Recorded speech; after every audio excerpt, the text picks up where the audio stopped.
आप किसके साथ? हम सबके साथ, किसको वोट दोगे? सबको दे। एक वोट सबको कैसे? अरे जबरदस्त होगी, हमारी 3 वोटें हैं, तीनों में अलग अलग कर देंगे। आदरणीय कमलनाथ जी मुख्यमंत्री बन रहे हैं, हमारे प्रताप भैया भी चुनाव निकाल रहे हैं। तो दोस्तों मैं पुष्पेंद्र लोधी, सच हमेशा न्यूज के साथ। तो दोस्तों हम इस वक्त खड़े हैं चुनावी यात्रा में 56 जबेरा विधानसभा क्षेत्र के अंतर्गत आने वाला ग्राम पंचायत सिंहपुर में। यहाँ पर कांग्रेस कार्यकर्ता के अंदर काफी उत्साह है, तो हम उनसे जानने की कोशिश करेंगे कि भैया वो कितने उत्साहित हैं। वैसे आपका नाम बताइए। भाई मेरा नाम दीपक यादव है। चुनाव को लेकर आप कितने उत्साहित हैं, क्या लगता है आपको, क्या सोचते हैं? इतने उत्साहित है, हमें ऐसा लग रहा है कल 17 तारीख आ जाए और परसों 3 तारीख आ जाए, क्योंकि कल आदमी और हर व्यक्ति कमलनाथ जी को वोट डालने वाला है 17 तारीख को और 3 तारीख को। उस वोट का परिणाम और कमलनाथ जी को मुख्यमंत्री बनता हुआ पूर्ण मध्य प्रदेश देखना चाहता है। कांग्रेस बीजेपी वाले तो बोल रहे हैं कांग्रेस साफ हो रही इस बार पर। भैया परिणाम बताएगा और आप सबके एग्जिट पोल भी बता रहे हैं कि साफ कौन हो रहा है मध्य प्रदेश से। भी हमने आपके जो सर्वे है हर पार्टी के और हर न्यूज के जो सर्वे है उसमें कांग्रेस पोल में तो कांग्रेस की सरकार, एग्जिट पोल के हिसाब से कांग्रेस की सरकार बन रही है, फिर भी बीजेपी दावे कर रही है कि भैया हमारी सरकार बन रही। तो क्या क्या सोचते हैं इस बारे में? उनके दावे खोखले हैं, जो अपने आप को ज्यादा सोच रहे हैं कि हमारी सरकार आ रही है। मध्य प्रदेश में कांग्रेस सरकार पूर्ण बहुमत से आ रही है और आदरणीय कमलनाथ जी मुख्यमंत्री बन रहे हैं, हमारे प्रताप भैया भी चुनाव निकाल रहे हैं और उनके टक्कर में कोई नहीं है। आज तक बीजेपी ने हमारे प्रदेश में कुछ नहीं किया, हमेशा छलावा किया है और छलावा करती आई है। हमेशा गरीबों की सहायक जो कांग्रेस पार्टी रही है हमेशा रहेगी, मेरा मानना ये है। और एक और देखा जाए तो कुछ ही दिन पहले धर्मेंद्र लोधी ने बोला 50,000 वोटों से जीत रहे हैं।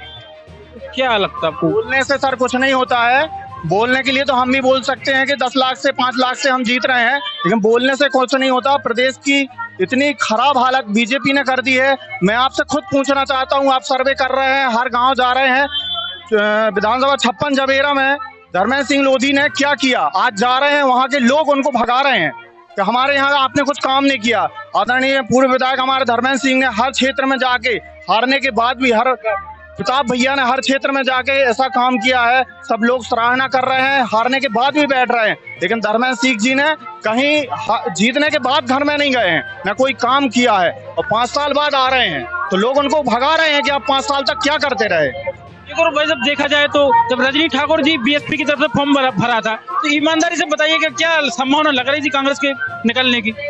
जी भैया एक बार हल्ला में समझ नहीं पड़ रहा। मतलब ये कि रजनी ठाकुर ने अभी कुछ दिन पहले बीएसपी की तरफ से फॉर्म डाला था, मतलब कांग्रेस से बागी हो गई थी वो। तो आपको ईमानदारी से बताइए, लग रहा था कि कांग्रेस ले जाएगी चुनाव जो रजनी ठाकुर ने बीएसपी से फॉर्म डाला था? नहीं, हमारे जानकारी में तो नहीं है ये कि रजनी ठाकुर जी कांग्रेस से अलग हुई थी। बीएसपी से फॉर्म डाला था? फॉर्म डाला था, लेकिन उन्होंने कांग्रेस से त्याग पत्र नहीं दिया था ना, इस्तीफा। लोग तो काफी खुश हो गए थे भैया की, मजे मजे खुश 2 दिन के लिए खुश हो गए थे, जब फॉर्म उन्होंने उठाया तो फिर वही मायूसी। ईमानदारी से बताइए कितनी मेहनत की आपकी पार्टी वालों ने वापस रजनी ठाकुर को लाने में? आप ही बताइए, अगर उन्हें पार्टी से जाना होता तो पहले इस्तीफा देती वो। बीजेपी वाले बोलते बार बार कि कर्ज माफ नहीं किया, कर्ज माफ नहीं किया। तो 5 साल मिलते तो लगता है सभी का कर्ज माफ होता। भैया अब इसको मैं जवाब दूं, वो बोलते हैं कर्ज माफ नहीं किया आपको। और पार्लियामेंट में विधानसभा में उनके कृषि मंत्री कमल पटेल ने ही बोला था कि हाँ माफ हो रहा था, लेकिन अभी मात्र 27 लाख किसानों का कर्ज माफ हुआ था कि उनने छल कपट से अब सरकार गिरा दी थी। बाकी जो और किसान बचे थे उनका भी कर्ज माफ जैसे ही कमलनाथ जी बनते वो चालू हो जाएगा। मैं खुद किसान, मध्य प्रदेश किसान सचिव के पद में था। मैंने खुद किसानों के 10 किसानों के मैंने स्टेट बैंक में जाके कर्ज माफ के लिए उनको आवेदन दिया था। मैंने खुद सुनकर से बहुत से लोग हैं जो बता सकते हैं कि कर्ज माफ हुआ था।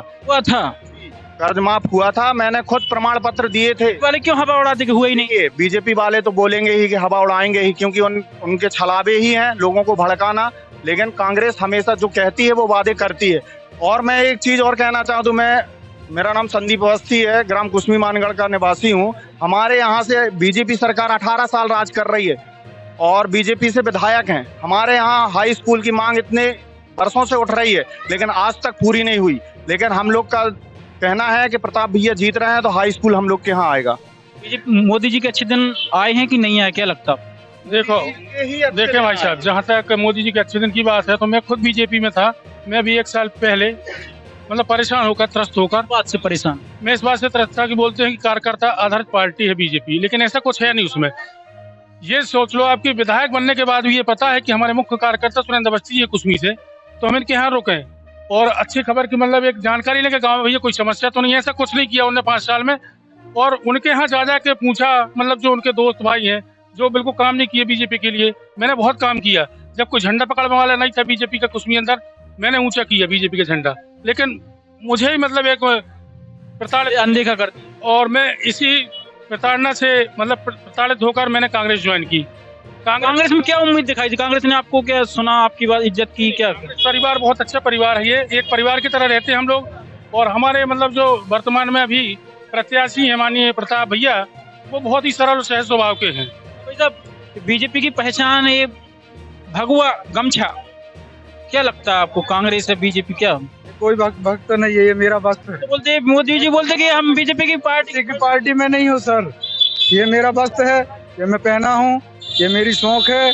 मैं किसी का भी न इस तरफ हूँ न इस तरफ, सिर्फ भगवान की तरफ हूँ। सबसे कौन सी पार्टी बेहतर है? मेरा डिसीजन निर्णय कुछ किसी ने किया नहीं है। कौन सा निर्णय? यहाँ तोपड़ी वाला कौन सरकार ने, वो कौन विधायक ने नेता किया। विधायक से उम्मीद है, किसे विधायक बना? विधायक जौन बनेगा उससे उम्मीद रखेंगे। वो जो कांग्रेस कार्यालय में बैठे हैं, हम तो कह रहे हैं कि प्रताप ही भैया बन जाए तो उन्हीं से उम्मीद रखेंगे। बात उन्हीं दबाव में कार्यालय में बैठे, अभी तो बोला हम किसी पार्टी में नहीं। अभी नहीं है भाई, जब बन जाए। यहाँ क्यों बैठे कार्यालय में कांग्रेस? अरे तो जनता जनार्दन है, कहीं भी जा सकता है। मोदी जी का आप कला बोलिए। नहीं है, ये किसी का नहीं है। तो बोलते वो मोदी जी बोलते कि हिंदुओं की पार्टी है बीजेपी पार्टी। ये मेरा वस्त्र है, किसी का नहीं है।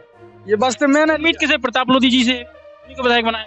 मैं तो भगवान से उम्मीद करता हूँ, परमात्मा ईश्वर से करता हूँ। क्योंकि 3 प्रत्याशी 4 प्रत्याशी लड़ रहे हैं, कोई तो आगे होगा, 2 खिलाड़ी उतरेंगे। मैं आप किसके साथ हो? आप किसके साथ? हम सबके साथ। किसको वोट दोगे? सबको दे। एक वोट सबको कैसे? अरे जबरदस्त होगी, हमारी 3 वोटें हैं, तीनों में अलग अलग कर देंगे। और क्या। आपने सर बहुत अच्छी बात की, भगवा रंग की बात की। आप ये बताइए, मैं सबसे पहले मैं भी ब्राह्मण समाज से आता हूँ, आप ये बताइए भगवान श्री राम किसी की बखौती हैं क्या? आपसे मैं पूछ रहा हूँ, भगवान श्री राम के नारे आप लगाएंगे तो आपके भी भगवान श्री राम है क्या? मेरे नहीं है। सबके वो तो बस मैं भी यही पूछना चाहूँ, तो भगवान श्री राम सबके हैं। और जो सबसे बड़ा मुकदमा जीता था वो कोर्ट का फैसला था, ना कि बीजेपी का फैसला था। सब जनता का फैसला था, कोर्ट का फैसला, जिसको सर्वमान्य अपन आंखों पे रखते हैं। और भगवान से यही प्रार्थना करते हैं, जय श्री राम। दोस्तों ये थी कांग्रेस कार्यकर्ताओं की राय। तो दोस्तों इसी तरीके से आगे भी वीडियो देखने के लिए हमारे चैनल को सब्सक्राइब कीजिए, फॉलो कीजिए, ताकि आगे आने वाली वीडियो आप तक पहुंच सके।